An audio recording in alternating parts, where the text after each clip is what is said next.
When I was 7 years old, I had a sister that passed away from leukemia. She was 5 years older than me. And of course, it was very dramatic on our family. And I remember very clearly the day that, we had our math assignment and we passed it over to another student to grade. When the student passed it back, she said, "Edson, you're not very good at math." I listened to that and I took it to heart. And so for the next 10 years, I believed that. And so at that point in my life, I decided I was going to try to figure that out. It took me a while to do that. But what I came to find out was Edson Barton is the CEO and co-founder of YouScience, a leading platform that's transforming how students discover their strengths and connect to future careers. With more than 25 years in education and career-connected learning, Edson has dedicated his work to helping young people unlock their potential. Under his leadership, YouScience has supported over 6.9 million students across the U.S., partnering with thousands of schools to bridge the gap between education and workforce readiness. And one of the things that we devalue in students is actually their own free will. We are misunderstanding people in fundamental ways that aren't allowing them to get into what they need to do. A huge part of that is actually saying, I don't know what the relevance of what I just learned is. Most of the time, it actually fits very naturally into their structures. Most legislatures have now mandated some type of career exploration type course. Now, sometimes that's done in the middle school, sometimes that's done in the high school. I would love for you to share kind of maybe one mindset or insight, people listening that educators or leaders should kind of take away. The most important thing is All right, welcome back to another episode of Built for This, Stories of a Maverick, where we unpack the insights, data, and moments that shape leaders who are building towards impact. Today's guest is Edson Barton, founder and CEO of YouScience, and a visionary at the intersection of education, workforce strategy, and talent data. Edson's leadership has helped thousands of students uncover their aptitudes, explore meaningful pathways, and gain clarity about what lies beyond graduation. He just led the release of the 2025 Post-Graduation Readiness Report, revealing that most students still don't feel prepared for the next step after high school. In today's conversation, we're going to dive into what that data reveals and what it means. We'll also explore why industry-recognized certifications matter, how career-connected learning bridges school and work, and how YouScience's upcoming work-based learning product launching this August is aiming to shift the experiences for students and communities. So if you're somebody who's passionate about equity, education systems, and practical solutions that actually help young people succeed, this is a great episode for you. Welcome, Edson. thank you very much. I'm excited to be here. Me as well. Well, I would love to start off by learning a little bit more kind of about you, your background, and sort of what got you into the world of education and allowed you to be so passionate about the space. Well, not that I'm that interesting, but I'll try to keep it brief. Really, YouScience is a culmination of course, who I am to a degree, and it's partly because of my story. I'll just give you a quick background and maybe a couple of insights. When I was 7 years old, I had a sister that passed away from leukemia. She was 5 years older than me, and of course, it was very dramatic on our family and or traumatic on our family. And during that period of time, during very formative years, of course, I fell behind in school. I didn't understand that at the time. I was in first grade. She passed away in July, went into second grade. And I remember very clearly the day that, we had our math assignment and we passed it over to another student to grade. When the student passed it back, she, of course, was a very put together young woman. And she said, "Edson, you're not very good at math." You know, and she didn't understand what she was really saying, but I listened to that and I took it to heart. And so for the next, 15 years, I believed that, maybe even longer. It was something that really put me behind. During that time, I really did well in art. And so it was like almost every adult in my life would kind of double down on my art because I wasn't doing good in other subject areas. And so they would tell me how good I was and all those things. And I was, and I did very, very well, ended up earning a full ride scholarship, of which I eventually turned down. One of the reasons I turned it down was, again, not understanding why, but there was just something missing in my life when I was doing art. I loved it. I was very good at it, but it wasn't fulfilling me in the way that I thought it should. I actually worked full time during my senior year of high school, and actually more, probably 80 hours a week during that period of time. Barely went to school, and I remember clearly the day when I was slaving over this. I managed a restaurant, a sandwich shop, and I was slaving over this hot stove there, cooking a sandwich for somebody, and all of a sudden it kind of dawned on me. I was, as I mentioned, the manager of this restaurant and two others at that time. I was a senior in high school, and all of a sudden it was like, "Hey, wait a second.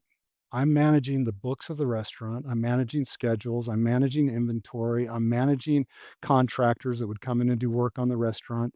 I'm managing the books. I must not be as dumb as I thought I was," kind of thing. Yeah. And at that moment was really pivotal for me because I started to wonder, well, why did I feel that way? And I remembered the experience with the young lady, but it was more than that.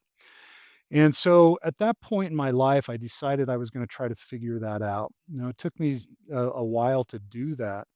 But Yeah. what I came to find out was while I felt like I was alone in feeling that way, the reality was is that over 75% of the population felt that way. When you look at it and say, well, who doesn't feel like they belong? Certainly at those younger age, it's 100% of the population, right?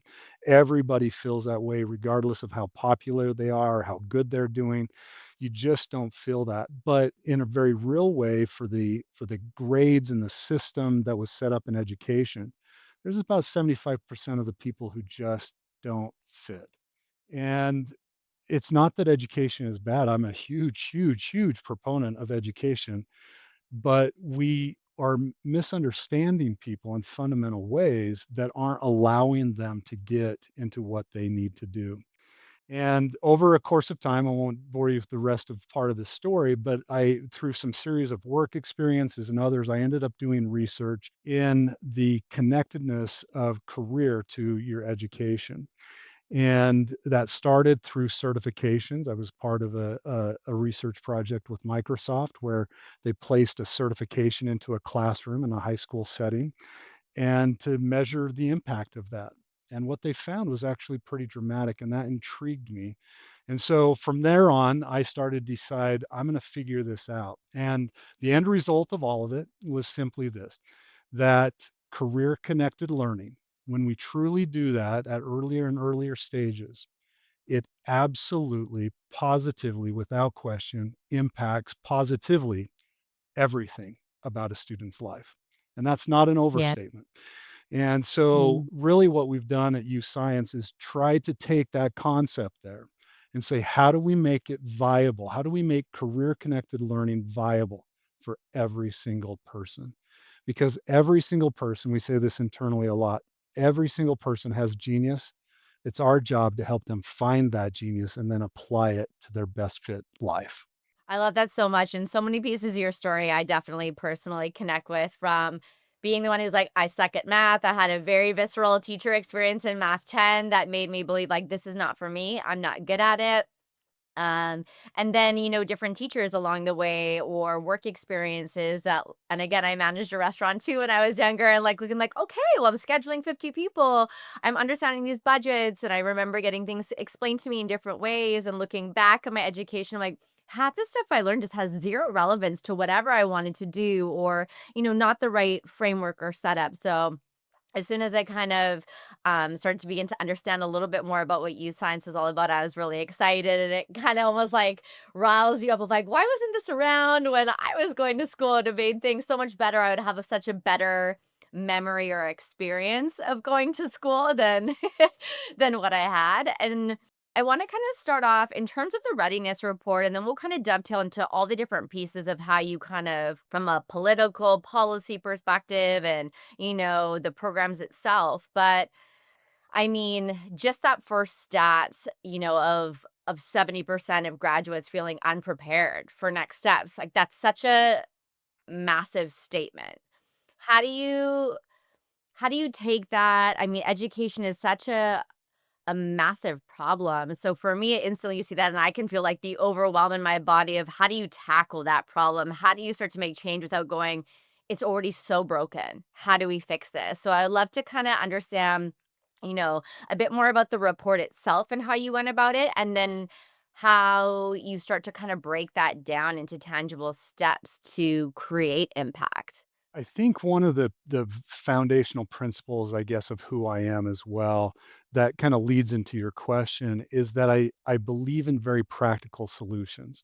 So, as you part of your statement there and part of the question was is how do we change something that's so massive and so overwhelming and so entrenched? How do we make a difference there? And so that's been a key of what I've really thought quite a bit about. So when we look at the results of that survey, which we do every year now, and the same results keep kind of coming up, right? So it's this indication that students don't understand their why. There's a lot of talk around that kind of concept. The way it manifests itself probably most predominantly in schools is the universal question, and it is universal. Every single student has asked this question at least once in their life. It's why am I learning this? Right. And you kind of expressed it like you got into the workforce a little bit and you're like, why did I have to take all those classes? Why did I do that? And one of the things that we devalue in students is actually their own free will, you know, and the Yeah. fact that they actually want an outcome. They want something valuable. And so if they're going to invest their time sitting their butt in a seat for, 6 hours a day plus, there's gotta be a result for that. There's gotta be a personal win. Now for generations now, we've said, well, the win is you're gonna go to college, right? Go to college, you'll be successful, and everything will be rosy. Well, we know that Yeah. that's not true, but more importantly, and by the way, post-secondary education is critically important. Lifelong Yeah. learning, especially in the age of AI, is critically important. But what we forget is the personalization of that. Because we'll say things like, go to college so you can be successful. But to you and to me and to the other students out there, what is success? It's different for all of us.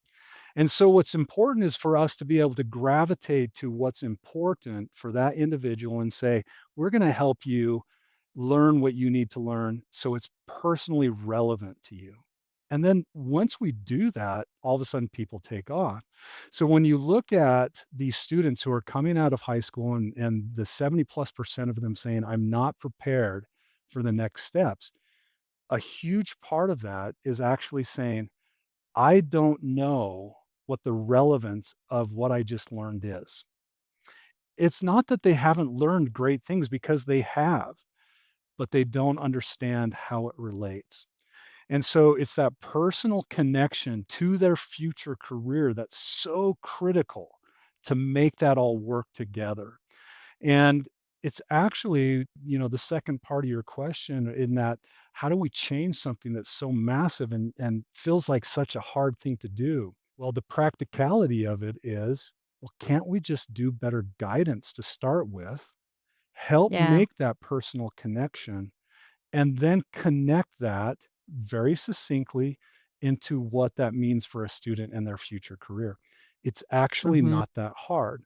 And we can do that for every single student. And once a school embraces that concept, now all of a sudden their students have something to look forward to coming to school. And we just have example after example after example of schools that have embraced this concept and the changes and the results that are happening within individual students and then within their population are just Yeah. tremendous, just really tremendous. Yeah, no, that's fascinating. And I'm curious because if I think back kind of to the schools, a high school structure that I was in, I mean, schools generally speaking, like under resourced, understaffed, you've got larger classrooms, teachers are kind of maxed and then, archaic in terms of it's been the same structure forever and we don't seem to really want to adapt and innovate and, introduce these new concepts. Then, I remember in my school, like some of our counselors actually had to teach other Yeah. classes too. And so you're not even getting their full attention because they're, that piece. And I think it's such a vital resource to have, a counselor you can go to. And depending on your family structures, parents may or may not be a great, resource. So how do you begin to engage these kind of groups of people in systems that, are going to be varied on their ability to really kind of take on a new concept and actually engage students into that? I love that question. And it's one, and I get it in different forms and from different people. One of the things that I hear a lot is the first part of what you said. We don't have resources. We don't have time. The legislature or whatever has mandated that we do these things, and so we're just overwhelmed. And it's a very valid point, right? But what I like to do and to help answer the fuller question there is how do we then change that? How do we engage them? Well, the way that I've found the very easiest and the best and most powerful way is to say, what are you trying to achieve? So you as educator, you as counselor, you as principal, you as superintendent, what really is your goal? And of course, all of them are in education because they're wanting to help these students become the very best that they can be, and they want them to be successful.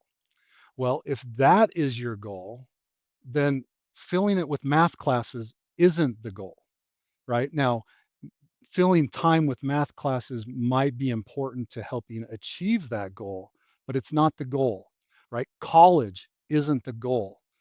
A life of career readiness and fulfillment is the goal. So how do we achieve that? And so if you look at the benefits of helping a student take the time, if you can just carve out enough time to say, we're going to spend enough time on this concept here of helping you understand who you are, what you can become, and how do you get there, then everything changes. And that's the one thing that people are not grasping when they don't fully see that. And here's how it plays out. So if a student ends up in one of our programs and understands better who they are, can pick this pathway a little bit better, they naturally start to get more engaged in the school. So if you look at a counselor's time, for example, they spend about 80% of their time with 20% of the population. 10% of the most academically minded kids in the school, those who are going on to college, getting scholarships, those things. And then the bottom 10%, those who are really struggling, ready to drop out, all of those things. The middle 80% don't get any time.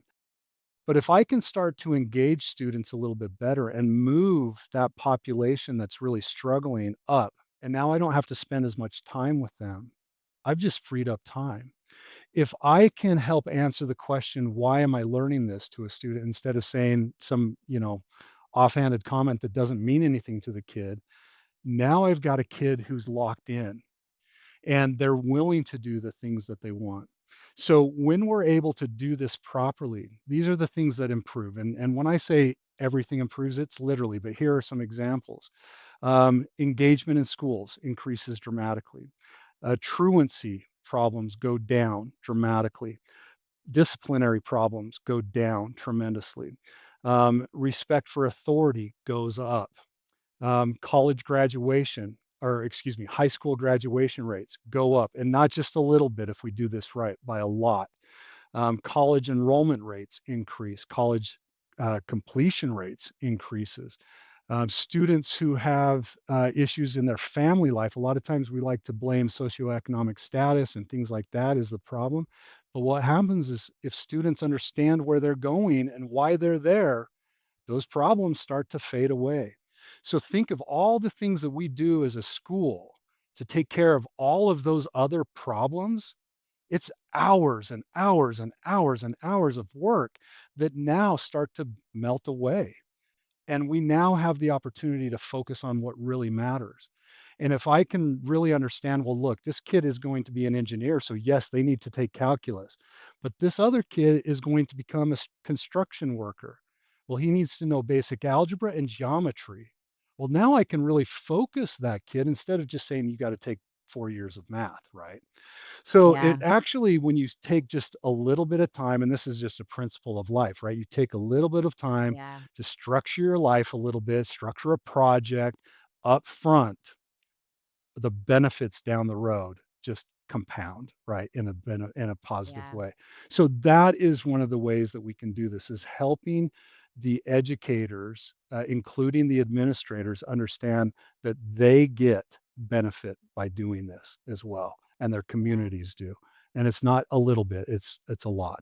Yeah, I can already see you walking into something where you're again, selection. And again, it's like you have to take all of these, and then you get to pick like 2 things that you actually want to do. And so I think, I can see an immediate shift from a student perspective going, "Oh, okay, like because I'm really interested in this, I understand why these things are getting connected to help me rather than a bunch of other things like I mentioned before, like I don't understand.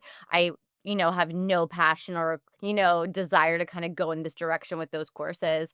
And so in terms of the shifts required and, it kind of dovetails into sort of the certifications you created when meeting with decision makers at those levels.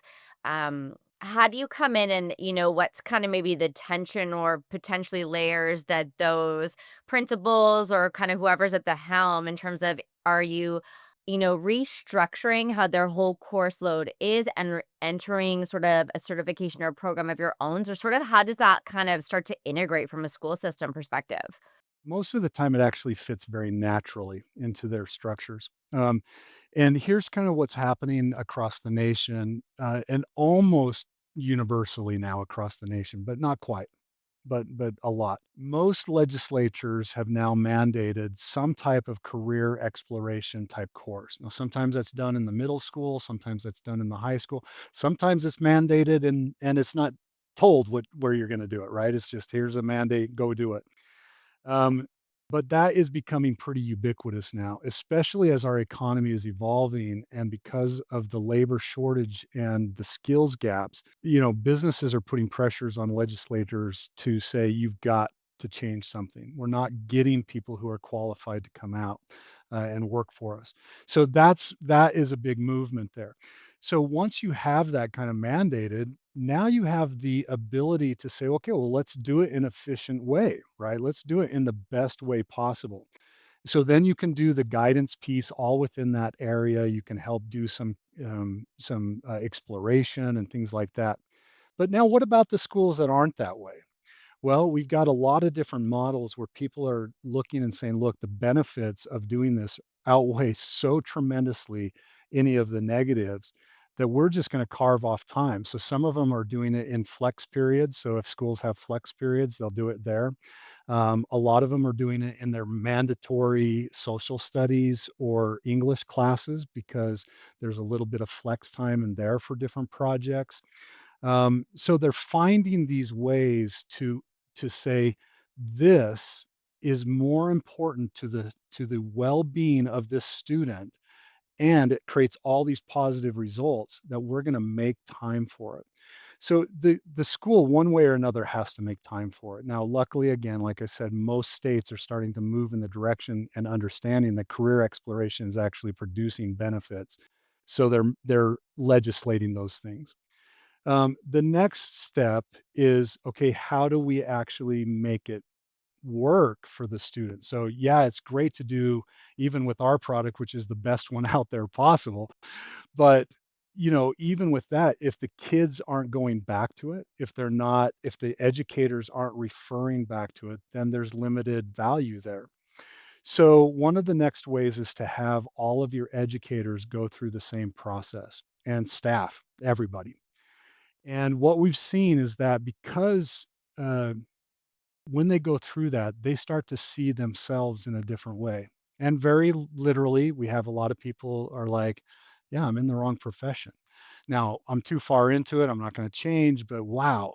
And the most common thing that we hear from adults that go through our programs, where was this when I was that age? This would have been a game changer for us and or for me personally. And so once the educator starts to see that, then they can start to see how they can help the student apply who they are to what they're doing in the future. So an example that I use very frequently is if I'm in a science class, right? And the student is in there struggling and asks the universal question, why am I learning this? Well, the Yeah. educator can say, well, look, let's pull up your YouScience results and let's look at how your personal aptitudes relate to the careers that are your best fit. Now, the Yeah. truth is, like you just mentioned at the start of the program, there might be classes that don't match. What needs to happen in those moments is the educator has to be willing and able to stand up and say, "Hey, you know what, Jenna? This class doesn't make a ton of sense for you. However, Yeah. we're going to help you get through it in the best way possible. Here are a couple of things in the class that are really going to relate to you in the future. But next semester, let's get you into this class because it's going to be a Yeah. better fit for you."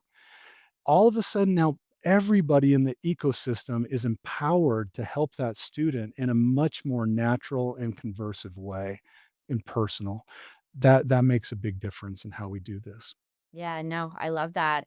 And then so I know, you mentioned your program kind of being the best in terms of, introducing this, being able to go into systems. So, for anybody listening who maybe like doesn't quite understand in terms of like sort of define the industry kind of like certifications and measurable credentials that kind of come with the program, from like a student perspective, maybe a teacher perspective, to kind of give a little bit of breadth of sort of how this program is structured out from that perspective. So a couple of elements there. And, we started the conversation by saying career connected learning makes all the difference. So within that, you have to ask, okay, how do we connect our education to the careers? Well, the first part is by going through and doing a true aptitude test. And that's a performance based measure. We're the only ones in the market that do it. And there's only a couple in the entire world that do it. But it makes all the difference because instead of just saying, "Hey, Jenna, what do you think you like?" Right? And at that age, right, especially at high school and middle school, it's like, yeah, whatever my friends like, whatever whatever is going on in my world, that's what I like at the time. And it changes day by day. Instead, it's looking at and saying, "Jenna, who are you? What are your true natural talents?" Those are aptitudes. What do you have the propensity to learn? And who can you become from that? Okay, so that's the first part. Now, as we understand that about you, now we can look at your world more broadly and we can say, "Hey, did you know that you would actually make a great X, great engineer, a great surgeon, a great construction manager, a great manufacturing superintendent?" I mean, there's all these things that usually the kids There. know nothing about. So now, as we open up their eyes to all of these different types of careers, now we can say, okay, and of course, career, that's part of the career connection. Now we can say, okay, how do we get there? And so we can line up all of the education path to achieving one of those goals the student sets. Now, along the way, we have to connect actually the end result of that. That becomes the business, the employer on the other side. So, how do we do that in a way that actually meets the needs of the employers and meets the needs of the education community and the student? Well, one of the primary ways is helping the employer understand what is actually being taught in the classroom. So this is one of the comments that so many people make, and it's so misaligned. But there's a lot of cries out there from the world outside of education that education is terrible, it's not doing its job, we need to blow it up, we need to just. But the truth is when we sit down with an employer and say, okay, look, here are things that your student or the students coming out of this program are actually learning. So they're the standards. And if we can take a career set of standards, like here are the standards for our welding program, here are the standards for our business program, whatever it is, and I hand those to an employer and say, would it be valuable if somebody actually learned these things? Every time that I do that, this is what happens. An employer will sit down. I actually print off the standards for somebody and I hand them to them and they'll like look through them and then they kind of look up at me and then they'll go back and read, flip a page, read a little bit more. They'll look up at me. Do kids really learn this stuff? I'm like, yeah. And not only do they learn it, this becomes an important part around certifications, but they certify that they've learned it. And certification is different than a quiz. It's different than an in class. It's been validated to be able to represent that somebody knows what they're doing if they certify on that. And so I can tell a business saying, yeah, not only do they learn that, but they have the opportunity to certify on that. And all of a sudden, for everybody involved in the ecosystem, we have just connected employers, business, industry directly into why school is important to them. and vice versa. One of the challenges with educators is that they're being pounded on constantly saying you're not doing a good enough job. But what we found is that if you input a certification into a classroom and say you can earn this at the end, and then the students can actually earn that, the teacher actually, their job satisfaction increases because now Yeah. they're validated, right? They're like, I'm doing something important in life. And it matters not Yeah. only to me, to my kids, but also to the community. And people recognize that. So that is some of the importance in how we do that. If you can move along that pathway and connect these things together, it just creates this tremendous ecosystem that is building and feeding on itself. Now employers want to get involved instead of like, yeah, do I have to get involved? Right. Now they're encouraged to. One, it seems just such a natural, segue into internships, apprenticeships, but also for a chance. Because I mean, obviously, an aptitude test, there's a variety of potential positions that you could be good at, that could leverage your traits and your competencies in an interesting way. But a lot of the times you don't know until you're doing, touching, feeling, and like, okay, this is exactly what I want. Or like, no, this is not it. I want to try another thing. And the best way to do that is work experience. And so how has like the ability to kind of put students right into kind of, tactical work mode and actually capitalizing on the skills that they've got certified, how have those kind of synergistically worked so far? Oh, it's tremendous and it's awesome. Because, when you get first of all, you're building the confidence of a student themselves, which is something that they lack. If they do an internship or something like that, they're like questioning themselves, do I actually know? Do I belong here? Should I even do this? But now, if they've already gone through a program, they've certified on something, even if it's at the entry level part, but then they get matched with an employer that's needing those specific skills. Now there's confidence there. And on the other side, the employer is looking at it and saying, I'm no longer just babysitting kids, right? Which is what happens in so many of these internship and work-based learning programs. But now I'm actually getting students who understand something about my business that want to be here. And that changes the game completely. And then beyond that, like you said, it's actually giving experience to the kids to say, is this something that I really want to do?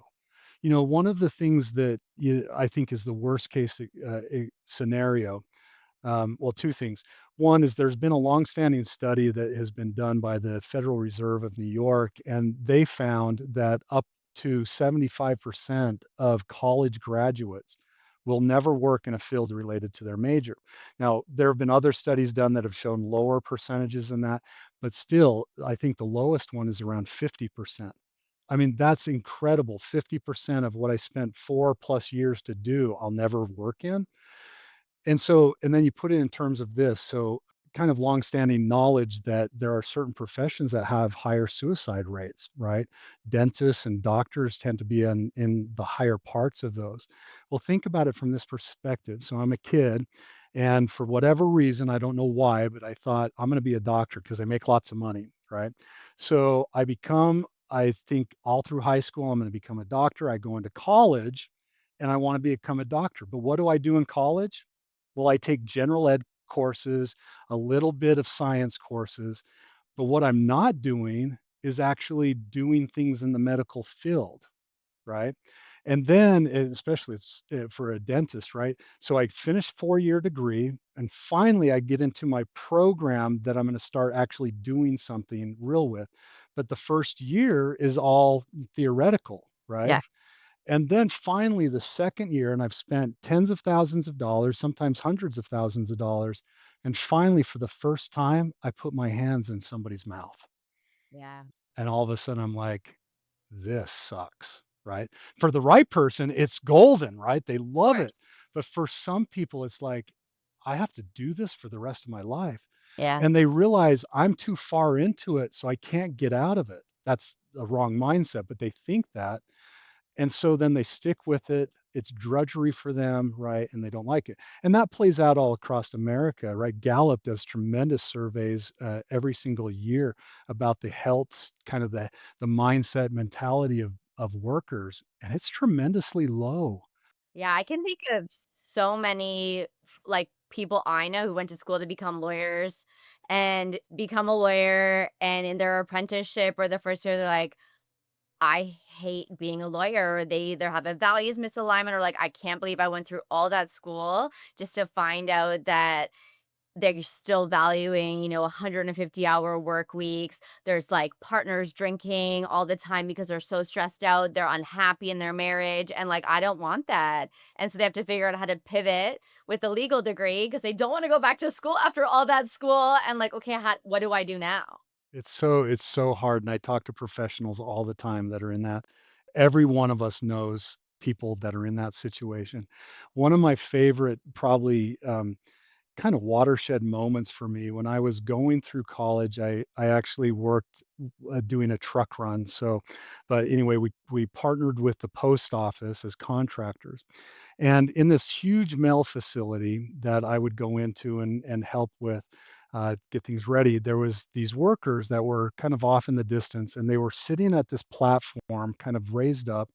And what would happen is these parcels would come along this conveyor belt. They would pick one of these parcels up, 10 key something in, put it back down, and away it would go. And then they'd pick the next one.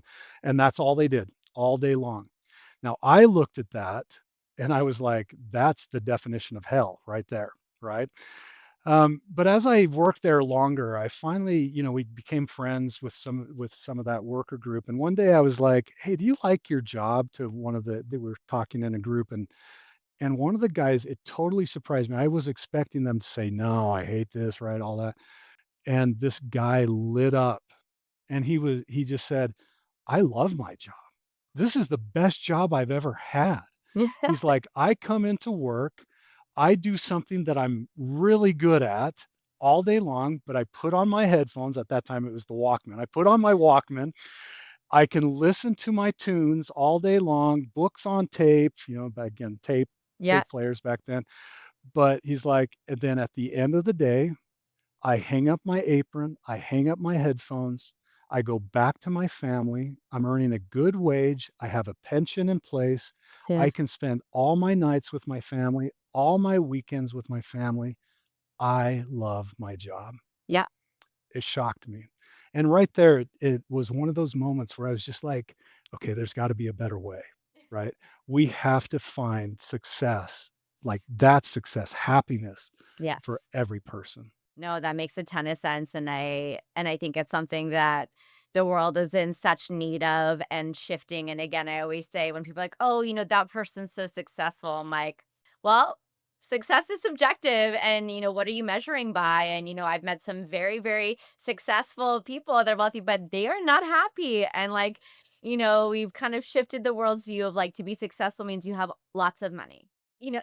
Like cascade down until sometimes either have that moment and you realize, okay, I achieved this, but I have nothing else and I'm by myself and I'm sad. And really it is that like that balance, that fulfillment. And again, you looked at that, I would look at that job personally too and be like, I would never want to do that. I would be like sticking a fork in my eye. But when you meet people, and it reminds me of the post woman in my old apartment building that I lived in, and she knew everybody. And you'd only see her if you were walking out and she was putting the mail in. But her partner met her when she was walking around to do mail. So they would get their morning walks in together while she did her mail. And she's like, I get to be outside all the time. And she's like, yeah, sometimes it sucks when the weather's not great. But then I just think about I have two working legs. Like, who gets just to walk around and chat with people and like deliver the mail? Maybe that mail has a letter that they've been waiting for and, like, that excitement, I just stood there, I was like, "Oh my goodness, I never thought about it like that." Like, that's beautiful. Like, Yeah. okay. So yeah, I think definitely the world is in need of that shift, and I would love to kind of, taking sort of that human element, sort of shift into, the work-based learning that's launching, your new August launch. I would love to understand kind of what that work-based product is and what's coming out very shortly here because we got August this coming weekend. It's coming quick. Well, it's really the intentionality behind connecting students to the workforce even more. So, again, when we look at our whole program, and it was every element of what we've put together is very intentional. And the aptitude piece, of course, how that connects, the certifications, how that connects to the workforce. And then we have a piece that helps you connect your class schedule to what you're wanting to do.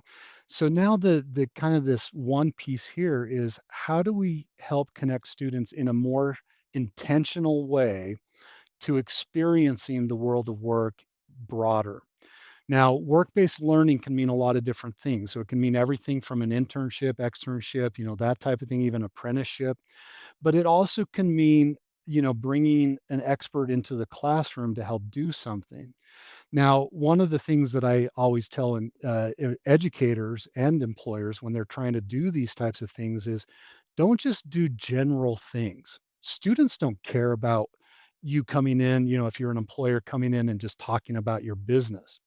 What a student wants to know is if I'm actually working in this, am I going to like it? Yeah. So for the educator, they've got their standards, and work-based learning is a way to say, okay, I need to teach as an educator this concept this week. Now, I have a business partner that specializes in this area. I'm going to actually ask them to come in and teach this instead of me. And I'm going to ask them to put out a real world scenario that our class can work on together that they can then help provide insight into, like, what does the customer think? How does this work? Yeah. And all of a sudden those things come alive. So the work-based learning platform is a way to help bring and facilitate those Mm, two worlds together in an intentional way so that we're not just doing random acts of connection. We're yeah. actually doing this to make a difference in somebody's life. And I'm curious, from connecting all those pieces, sort of your kind of, your leadership philosophy and looking at kind of these programs and how they interconnect sort of from that system design meets data meets human development. How do you look at, creating and bridging all these things in a way that sort of, aligned with kind of your why and purpose? I think, the data becomes so critical in all of this and building the system. So everything that we do as a company, as an example, educators can do. The aptitude piece becomes a little bit harder right there because it's very scientific. But you could sit down with an individual, like I could sit down with you, Jen, and really talk to you and discover who you are.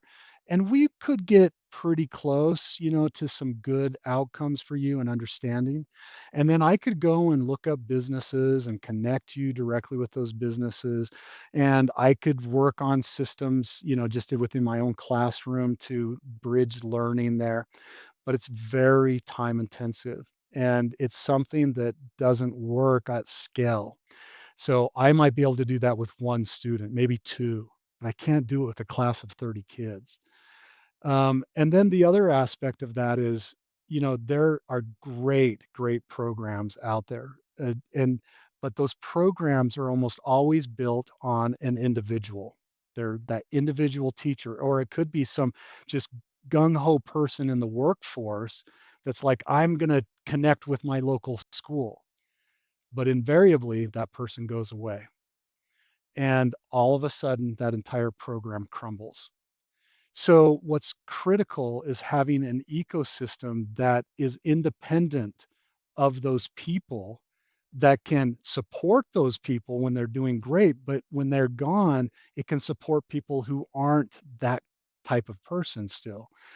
And so that's the importance of a system like YouScience. And the data becomes just so critical, like we were just talking about. We can analyze an entire school, within a day and not just analyze them, but then produce their reports, have them look at those things, help them engage in different ways, all within, hours. And now I have a body of information. Now, every single teacher in that school, every counselor, the administration can now leverage that data to help that student, right? Like we talked about before. I can then share that data in appropriate ways with the business community to match up people for their best fit, and everybody has a best fit. And so now, because of the ecosystem, because of the data, because of the analytics, we're able to accomplish things and move the needle in ways that people have wanted to for years, but just haven't had the capability to do. And that scalability becomes really critical to all of this. Years ago, I worked with a really tremendous education program, and it was a private school. It was a charter school. I loved what they were doing, but every time that I would talk to them about, okay, what you're doing is cool, but how do you scale this? How do you scale this? And they couldn't answer that. And so I kept working with them, but eventually I was like, okay, I'm going to take the best pieces of what you're doing because we've got to figure out how to get this into every single kid's hands.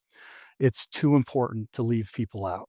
And I'm curious, when you talked about being able to, analyze a school and provide data with hours of sort of how is, YouScience leveraging tech. Obviously, we're in the world of AI and things are moving fast. And even from an education perspective, lots of things storming around that from students using critical thinking components versus like, hey, ChatGPT, I need an essay on da da da da da da da. How are you kind of utilizing, that newfound technology and or kind of safeguarding around it in terms of the things that you're putting together? The technology becomes, of course, key. And some of what we do couldn't have been done, 15 years ago, maybe even longer, certainly longer. But we're in the age where we're able to do some of these programs at mass scale that make a difference.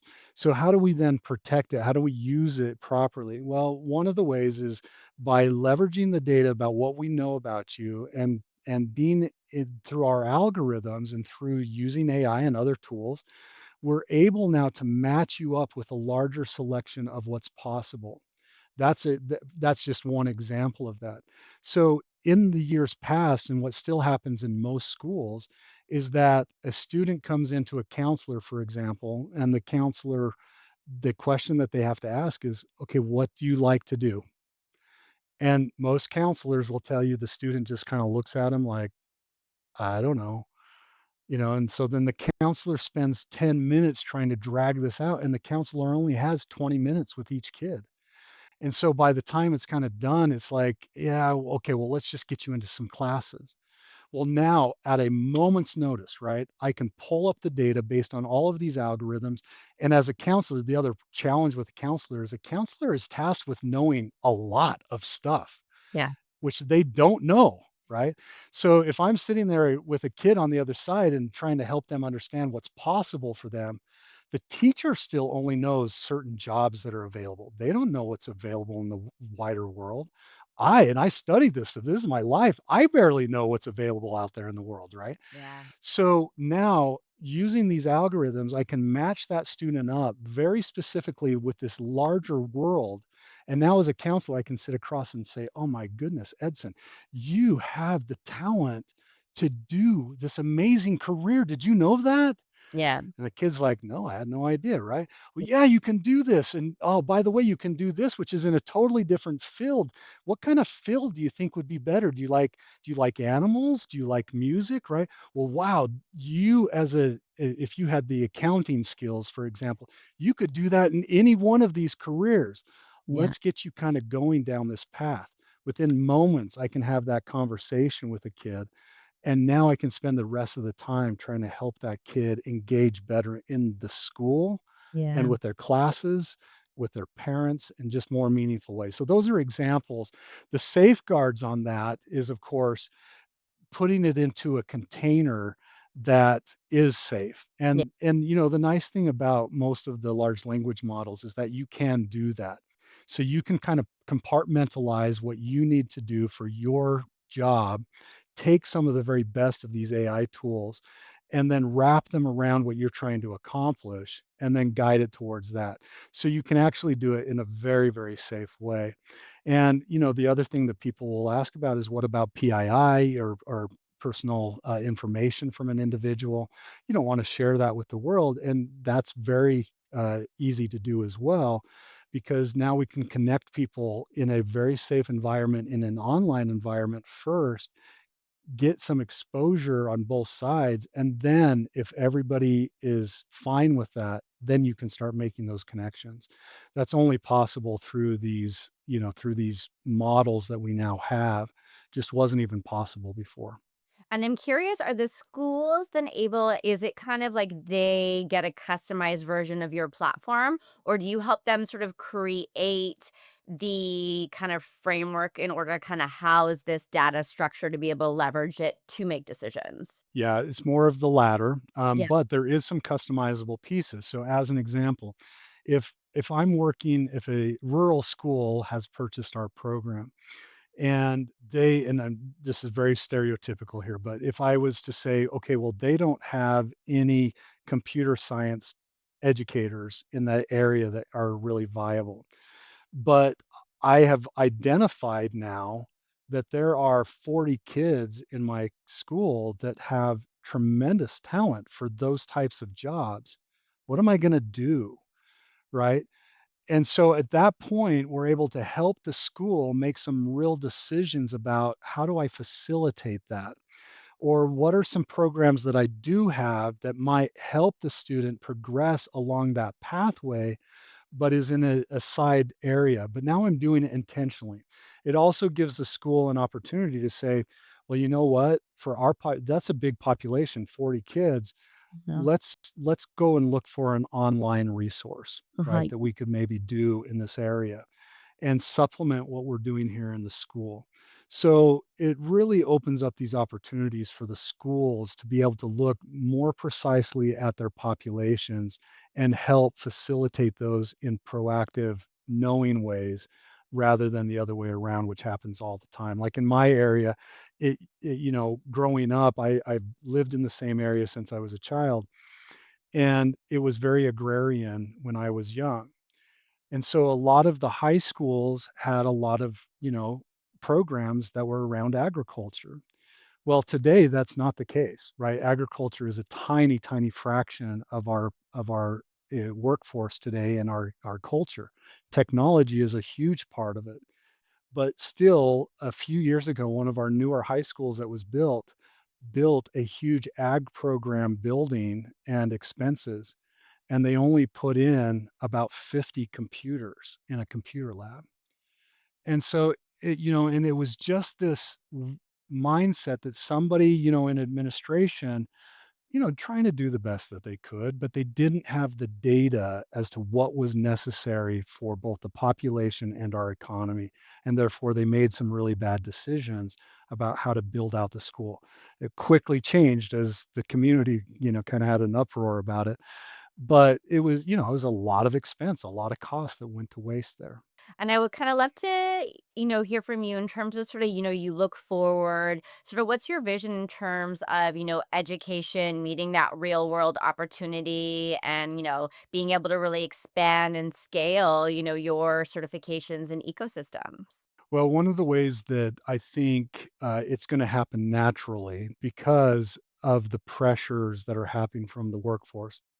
I don't know if everybody fully understands this. I mean, it's in the news constantly that we have a worker shortage and things like that. But economists have been projecting that this would happen for years. And it's one of the things that I started studying early on was, okay, what's the world of work in the future? And so this cliff that we're facing has actually been, again, projected for a long time.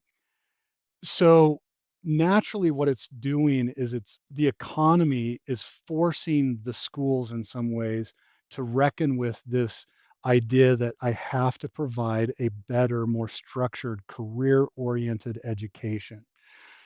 I think educators in the past have been worried because they associate career education with manual labor, old school mining or, just dirty job type things. And that's just not the truth, right? A doctor is a career, it's a vocation. A lawyer is a vocation. So career orientation is all of our economy, and so as we start to focus on that, which we can now do better and better as we've discussed, schools are going to naturally start to shift into this mindset of how do I integrate career more effectively, faster, better at younger ages to get all of these benefits that we can have. As part of that, I think systems are getting so good now that we can actually facilitate this larger world of work. Because one of the challenges, as we kind of brought up in that example at the rural school, is a school only has so many resources to go around. They can only hire so many people from their community. So how do I offer this breadth of opportunity to my students where I can't deliver that internally? Now, while COVID did a huge disservice to all of education and to students during this period of time, the one good thing that it did is it helped tell everybody you can do online education in a different way and it can be very successful. Yeah. So because of that, that's opened up the eyes of people to say, we can do programs, we can add things, we can do this in a different way, get people involved, connect people with live mentors online, right? And do it in a very safe and online way that can offer much more opportunities to people than we've ever had in the past. And that opportunity will only grow going Yeah. forward. And I'm curious if, talking about, kind of the cliff in the workforce, that's also just going to come from people who have been in the workforce for a long time too. So it is a transition, a retraining. And so I'm curious if your program will get shifted to help adults who, like, hey, I have all these skills, but now, what I've been used to doing no longer really exists anymore. Now I need to figure out how to use my skills in a different way. That is a natural evolution. We get asked about it all the time actually from corporations, because part of what we do is we very intentionally go out and we recruit and contact businesses at a local level to come in and be a part of the system. So the system actually brings these businesses in. That's critical for the students and the educators for all this stuff we've talked about previously. But the businesses are bringing up the very thing that you just brought up, like, we have a ton of people, and they're either gonna churn away from us and leave us, which is hugely expensive, but we would much rather retrain them, help them, find a new job for them in an area that they're gonna be successful in, and in particular, with the way that AI is changing the world, Yeah. that becomes even more critical right now. The Hmm. nice thing about the aptitude assessment is that that helps an individual understand, okay, what am I naturally talented in? And I can identify my persona around those things rather than I'm a welder, I'm an accountant. Single word job. Exactly. Now I'm this multifaceted person who can do a lot of different things. So Mm. now when I look at AI and the changes and the disruptions that that's going to do, I'm better equipped now to be able to look at the larger world of work and say, okay, all right, yeah, this part of what I have been doing for the last 30 years or 20 years is going away, but I can shift a little bit and leverage still my natural talents in this way. And that's empowering to people. And so, yeah, our business growth, one of our opportunities for growth in a tremendous way is that employer base of reskilling and upskilling and doing those things. Yeah, I think it's gonna be such an interesting time to see how that shifts in people's desire to really engage from a curious perspective, but that kind of lifelong learner perspective, knowing that this change is inevitable, and how do I keep growing in the midst of rethinking what my future may look like based on all these new advances. And so, I would love for you to share kind of maybe one mindset or insight, people listening, that educators or leaders should kind of take away? Well, I think, we've kind of talked about it, but I think the most important thing is really internalizing this concept of career connected learning. I just can't, after all the study that I've done, all the research, seeing it live in practice, I can't overemphasize how critical it is and what a big difference it makes. I'll give you one data point, and this is something I leave with everybody. If I'm talking to a governor, or if I'm talking to a CEO, or if I'm talking to a superintendent or teachers, I'll say memorize this set of data. If you help a student get into 3 career-oriented classes, the graduation rate across the nation jumps by 13 percentage points. Now, the average graduation rate's right around 85%. So you're pushing 95% plus graduation rate by doing that. Now, for Black students, it's 22% jump in graduation rates. For economically disadvantaged, it's around 25% jump in graduation rate. For English as a second language learners, it's around 25% jump in graduation rate. These are numbers that are staggering. These are community changing numbers, family generation changing numbers. And and so I just tell people memorize that. Just know if you can help a student get into 3 career oriented classes, you're going to see these types of changes. That's powerful. And so I think if there was one thing that I would just leave with people is just drill that into your head, and the proof is there. So let's go to work on getting it done. I love that. And that's a kind of a perfect point for us to sort of close. I'll call it our formal section. I would love to just kind of round it out very similar to that of kind of rapid fire questions. Um, I would love to know one question you'd ask every graduate before they leave high school. What are your natural aptitudes, and have you leveraged them properly to connect to meaningful career opportunities? I think if every graduate could answer that question, uh, could you imagine the explosion of positive outcomes we would experience in our schools, our families, and our communities?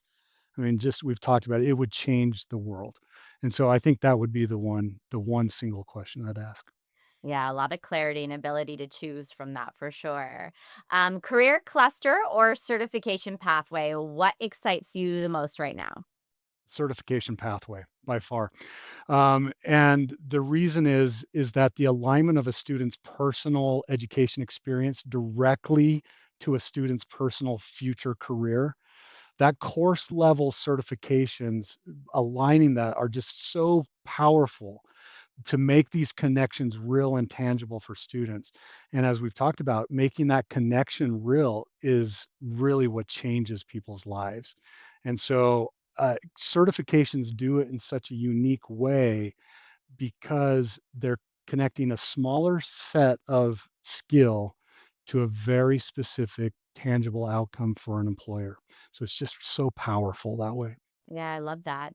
What's a misconception people often have about credentials and real skills? Well, I think a misperception or misconception there is that certifications are less valuable than a diploma or a degree.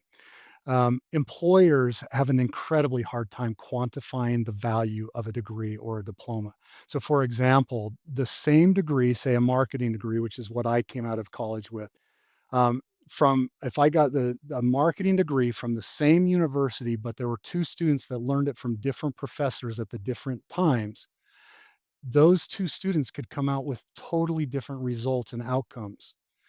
That is incredibly hard for an employer to rationalize through, right? And that's why if you go into a job, situation where you're interviewing for a job, most employers do not ask about your education. And it's because of that. A certificate, however, represents that defined set of skills and knowledge that can be validated by professionally constructed learning assessments, certifications, right? So instead of the unknown mass under the title of a degree, a student can stack certifications to be more precisely or can more precisely tell the story of who they are as an individual and what value they're bringing to the employer. If you could landmark one change in how schools partner with employers, what would it be? I'd landmark deeper intentional use of course and certification standards to initiate and invite intentional collaboration with local employers. That intentionality of using standards, we kind of talked a little bit about that, but it forms the common language that both sides can use together to come together and facilitate the changes that they want to see. So that really becomes something that I think is just critical. If I could help everybody understand that, that'd make a big difference. And last question, in your own words, define what built for this means to you. Built for this means personalized growth, delivering an intentional outcome, right? I think if you say built for this, and I put it in perspective of me personally, that personalization, that I'm building this for me. For example, or for you, science, that's intentionally helping every individual discover and leverage their innate talents and aptitudes to find that personal education pathway that then leads them to a meaningful and fulfilling and hopefully successful, like we've talked about, best fit career. And I think for me, we're on a mission to help every single person say with confidence, I am built for this career, right? I'm built for this outcome. I love that so much. And I mean, I know if I had children, I would be running to their school and saying, you need to do something about this. We need to ship this. How do we implement a program? Along with, other educators. I already have a couple people pop into mind that is like, go check this out. What is the best way to go about kind of learning more, being able to kind of connect, use science to schools, for parents and or, employers looking to, kind of have almost a natural sort of workforce pipeline in tow? How does that all work? Yeah, I think, of course, our website is probably the first natural place. It gives a lot of information about that. There's a resources section with a lot of case studies, a lot of very specific learnings that any one of those groups that you talked about could go into and say, okay, what does this mean for me? And so I think, yeah, the website, of course, would be the first and natural way. The ability to get started can really work with anybody. So you can buy the aptitude piece of our platform for an individual. So anybody can go on, purchase that, use that for themselves, for their children, for adult children who get a lot of older people that are like, my kid's going through college right now. They've changed majors, or they think they know what they want, but I'd really like to help them validate that, right? So they know they're doing the right thing. So that's all online and it can be purchased. It's very affordable to do that. It's right around $49 to be able to purchase that. Gives a ton of information. Businesses coming in, we have a free portal that every single business in a community can come on, put their information into that. They can select the very specific certifications that they find valuable and that they can then associate to the classes that the educators are teaching. They can also indicate the different types of careers that they have in their business. Again, one of the misperception is that, if I'm working for Honda, it's all about, somebody drilling in, a screw into a bolt. Well, that's not the case. I mean, they're hiring engineers, they're hiring culinary experts, they're hiring marketers, they're hiring, so many different types of people, analysts, computer scientists. So a lot of the companies, the businesses can come on, select these different areas where they want people, where they need that pipeline of individual. One of them that I love was the Marines. They have a place on our platform that they use, and as we were going through with them to identify which careers they wanted, the number one career that they wanted right now was lawyers. Oh, wow. Yeah. I wouldn't have thought that. That one was kind of a surprise to me, but they're like, "Yeah, we're just struggling to find lawyers to come in and work with the Marines." And so that was a big one. So employers can come and do that. They can do that for free. The educators, of course, can come in. They can purchase the product for their entire schools, their districts. It's so affordable to do and so easy to implement that really there's no reason why anybody shouldn't be doing this. I love it. Well, I appreciate you taking the time and being able to kind of go through how it all sort of where it's at today. And I think what you're doing is so powerful and much needed in the world. So I can't wait to see, my friends' kids and like my nieces all kind of having this piece of entering the world in a much better position of clarity and understanding of who they are. And I'm jealous that I didn't have that. So thank you so much. And I look forward to staying connected. Well, likewise, thank you for the conversation. Really appreciate it. Thanks, Edson.